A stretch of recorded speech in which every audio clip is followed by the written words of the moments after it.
మొక్కలు లేకుంటే ఈ విశ్వంలోని ప్రాణకోటికి జీవనాధారం ఉండదు. సైన్స్ కూడా ఇదే చెబుతోంది. వృక్షాల వల్ల వర్షం సకాలంలో కురిసి పంటలు బాగా పండుతాయి. ఫలితంగా సమస్త జంతు జీవరాశికి ఆకలి బాధ తప్పుతుంది. అందుకే మన సనాతన సంప్రదాయం చెట్లను దైవంగా పూజించడం ఆనవాయితీగా వస్తుంది. ఆధ్యాత్మిక విశ్వాసాల ప్రకారం 5 చెట్లు ఆరాధనకు యోగ్యమైనవిగా పరిగణించారు. ఈ 5 వృక్షాలను పూజించడం ద్వారా మనం సంపన్నమైన జీవితం పొందడమే కాకుండా సంతోషంగా కలకాలం ఉంటారు. ఈ నేపథ్యంలో పూజకు యోగ్యమైన సంపదను ప్రసాదించే 5 చెట్లేంటో ఇప్పుడు తెలుసుకుందాం. జమ్మి చెట్టు. మన శాస్త్రాల్లో జమ్మి చెట్టుకు ఎంతో ప్రాధాన్యత ఉంది. ఈ ప్రతిరోజు సాయంత్రం జమ్మి చెట్టు కింద నువ్వుల నూనెతో దీపాన్ని వెలిగించడం ద్వారా మీ ఇంట్లో సంపద, శ్రేయస్సు పెరుగుతాయని పేర్కొన్నారు. అంతేకాకుండా వ్యాపారం కూడా పురోగమిస్తుందని విశ్వసిస్తారు.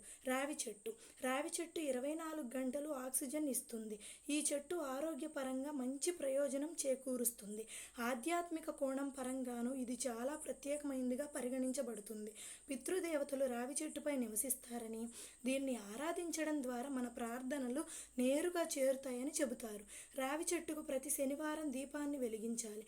ఇలా చేయడం ద్వారా శని నుంచి మనకు ప్రయోజనం లభిస్తుంది. Money plant. వాస్తు ప్రకారం మనీ ప్లాంట్ చాలా ప్రత్యేకమైనదిగా భావిస్తారు. కనిపించేంత అందంగా ఉండడమే కాకుండా పాజిటివ్ ఎనర్జీని ఇస్తుందని నమ్ముతారు. కావాలనుకుంటే మీరు ఇంటి లోపల కూడా ఈ మొక్కను నాటవచ్చు. లేదా ఇంటి లోపల ఉంచడం సాధ్యం కాకపోతే ఓ సీసాలో నీరు పోసి ఇంటి లోపల ఉంచుకోవచ్చు. దీన్ని చూడడం ద్వారా మీలో సానుకూల ప్రకంపనలు వస్తాయని విశ్వసిస్తారు. కాబట్టి మనీ ప్లాంట్ని ఇంట్లో ఉంచుకుంటే మంచిది. అరటి చెట్టు. హిందూ ధర్మంలో అరటి చెట్టు ఎంతో ప్రాముఖ్యతను కలిగి ఉంది.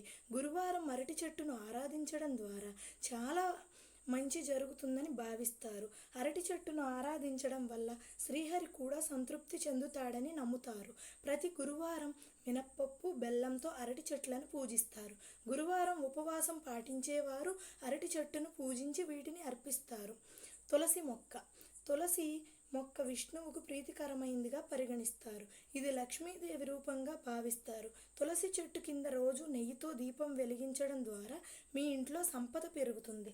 లక్ష్మీదేవి కూడా సంతృప్తి చెందుతుంది. తులసి మొక్కకు రోజు క్రమం తప్పకుండా నీటిని అందించాలి. అయితే ఆదివారం మాత్రం తులసికి నీరును పోయకూడదని చెప్పబడింది.